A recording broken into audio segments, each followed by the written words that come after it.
Hey everyone, how's it going? Welcome back to the channel for the first Marvel review we've had in quite some time. And of course today, that movie I will be talking about is Thunderbolts, directed by Jake Schreier, starring Florence Pugh, Sebastian Stan, Wyatt Russell, Olga Kurylenko, Louis Pullman, Geraldine Viswanathan, Chris Bauer, Wendell Pierce, David Harbour, Hannah John-Kamen, and Julia Louis-Dreyfus. And this follows the group of mercenary-esque individuals that spearheaded by Valentina de Allegra Fontaine, played by Julia Louis-Dreyfus, and basically they have to kind of team together amidst some very, very unwarranted circumstances. And of course, you know, it's one of those stories where you get a volatile group of people together, there's a lot of clashing egos and personalities, but at the end of the day they have to form the Thunderbolts and make sure that everything is all right and good at the end. That's what I'm going to say,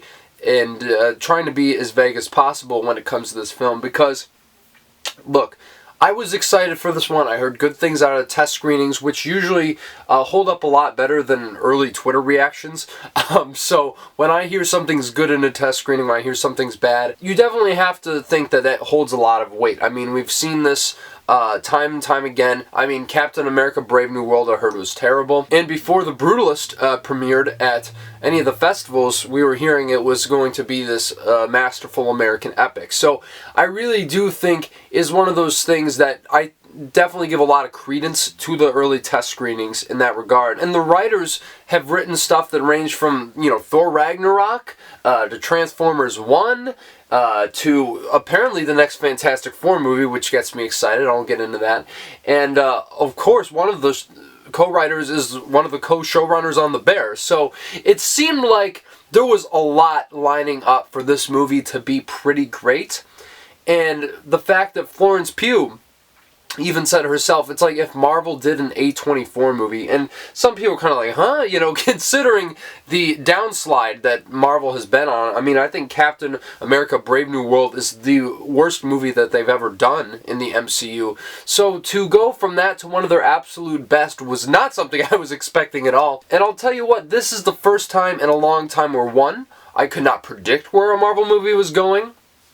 Two, that I am actually excited about Marvel. And three, the first Marvel movie I've loved in about 3 years, since Black Panther Wakanda Forever. So it's been quite some time since we've gotten good quality. Well, I mean, there are some really good movies in there, like Guardians 3, Shang-Chi, you know, but I don't think it's been quite to the same quality that of course they had before Endgame, because there's been a lot of flops, the Marvels included. I mean, so many I could go on about, but this one really was the perfect way to end Phase 5 of the MCU and really put us on a great path going forward, and makes me look even more forward to Fantastic Four First Steps, if it is anywhere near as good as this. And with screenwriter Eric Pearson also writing that film, I think this is a slam dunk quality guarantee for that film when we see it in July. Of course, to be determined, we still have a little ways to go before we get to that, but let's talk about this film. I think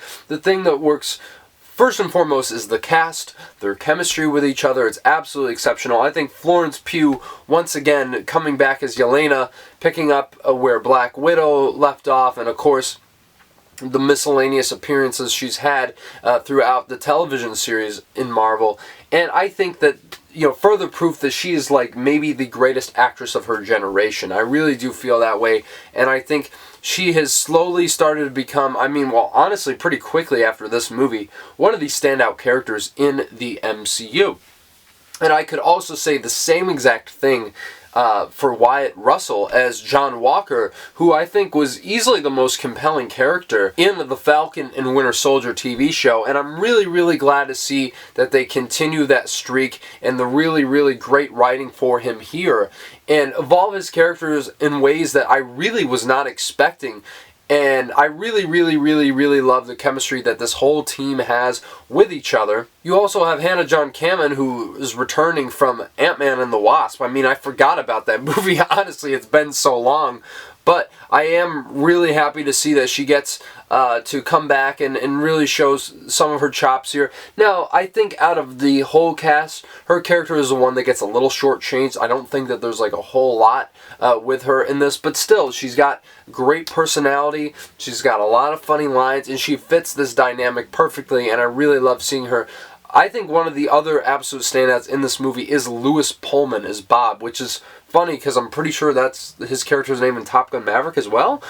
So apparently just give Louis Pullman all the Bob roles from now on. But he really, really surprised me in this movie. And I'm not saying that it's because I didn't think he was talented, but the way that this character evolves throughout the story, I really, really was emotionally riveted by his performance. And I think he is basically the anchor of this film and the heart of the film in a lot of ways, and I really, really, really loved his work in this. David Harbour as the Red Guardian is back. Now, I do think one of my criticisms of this movie, I think he does yell a little too much when it comes to the humor, but he is a lot of fun. He's got great presence and also has some really, really great scenes, especially near the end of the film, that were really, really emotional and gripping, which I can't say that about a Marvel movie in a very, very long time, but he really impressed me overall, even though I think they could have dialed it back with the humor in his part a little bit. But one of the ones who really, really impressed me the most out of the cast was Julia Louis-Dreyfus as Valentina Contessa de Fontaine, who, you know, has shown up in a lot of shows here and there in Black Panther Wakanda Forever, and she did kind of stick out like a sore thumb in that film, but not here. I think the humor and the tone of this movie complements her sensibilities perfectly, and I think she has easily become one of my favorite characters in the MCU. It is amazing how much scenery she gets to chew in this movie and plays into her juicy role so well, and I'm really, really glad to see her finally properly utilized, and that there's a lot of moments with her character that were some of the most surprising in the entire movie and definitely subverted my expectations in a way that Marvel movies have not done for quite some time. And yet again, you have a lot of other great members of the cast as well. Sebastian Stan is Bucky Barnes, a very, very much a mainstay in the MCU at this point, and I think he gets to do some great work here. Geraldine Viswanathan, always reliable, showing up in a lot of things here and there, and I definitely liked her character of Mel in this. I think she isn't necessarily the standout, but I do think she does get some really, really interesting character work here that I did like quite a bit.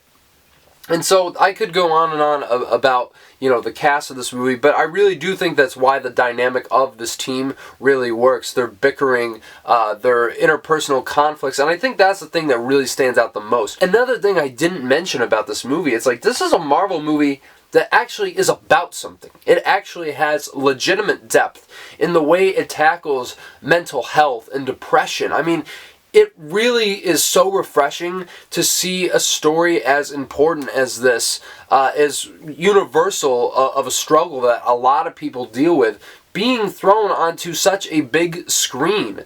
I really, really do think that the character work here, it never feels like they undercut a lot of the big emotional scenes with humor in the way that a lot of other MCU movies do, and even if they do, it's honestly like really, really well done, and it feels very natural to the characters in the story. Of course, I think another issue I had with the film, there are a couple moments where it is a little distracting with the humor. You know, it's Marvel. It gets overdone here and there, but honestly, this movie hits a lot harder than it does miss when it comes to the humor. And I really do think that this movie gets the time to breathe, and you can feel and live with the emotion that these characters are feeling. And another thing I really appreciate about Schreier's direction here, it kind of dips into like horror territory at some point, but in a way that never feels like it's completely out of left field. And I really, really appreciate it, because this story is really, really dark. I mean, this honestly is one of the darkest movies we've gotten in the MCU in some time. Sure, it's a little bit low-key when it comes to, you know, characters and maybe in the grand scheme of the MCU, but I do feel like it has the most emotional stakes from a character standpoint that we have seen in a a very, very long time, and there were some choices made throughout this entire runtime that really, yet again, surprised me in a way that I wasn't expecting. And it's really nice. Like, once I saw this movie, we can't ever doubt Florence Pugh or anything she says again. Because I really do think that she hits the nail right on the head. Like, even though this is a superhero movie, you've got some great action set pieces, of course. At its core, it is a very character-driven drama. A little bit of a comedy, to be sure, but I think the dramatic stuff is what makes it stand out in conjunction with all the other things that are great about it. It has a great breezy tone that's very comedic and that you can easily sink your teeth into, but also really has those moments to, you know, allow you to sit back and really get to understand the emotional conflicts that these characters are going through. And I just think it is tackled so beautifully. I think that this is a movie that, sure, it does work within the Marvel framework, but it does take enough risks that this is something I really want to see going forward. It shows me that Marvel's not dead. And another thing I do want to mention, even though I hate Captain America Brave New World, this is no secret, I do like how they integrated the events of that film into this one in a way that feels natural, and a way that I think a lot of these other movies from Phase 5 and Phase 4 haven't really been able to tie together in a very cohesive way. This definitely feels like a step in the right direction in, you know, getting the movies back to a more coherent and cohesive path. Even if the movies aren't as good as they used to be, I do think that this is really something that is going to be felt, an effort that hopefully is being rectified right now, and, you know, that the Marvel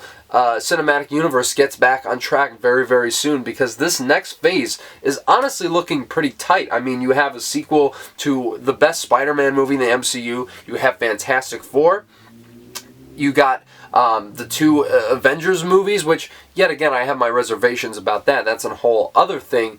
But I really do think that this is very good indication that they are doing some course correction and really trying to tell a cohesive story once again. Are we ever going to get to the heights of Endgame again? Probably not, but I think even if we hit something fairly close, I would be absolutely okay with it. And I'm going to predict that 2025 is going to be the year where the comic book genre is going to experience a reinvigoration that we haven't experienced in a long time, a rejuvenation, if you will. I mean, between this and James Gunn doing Superman, and then Fantastic Four, I mean, I think it's already guaranteed that's going to be the best one, right? So I do think as long as all these movies have the attention and care that, you know, a lot of smaller budget films have, I do think that we are getting somewhere, and we are going to get back to at least some semblance of what comic book movies were in their heyday in the last decade. And on that note, I'm going to give Thunderbolts an 8.5 out of 10. I loved this movie.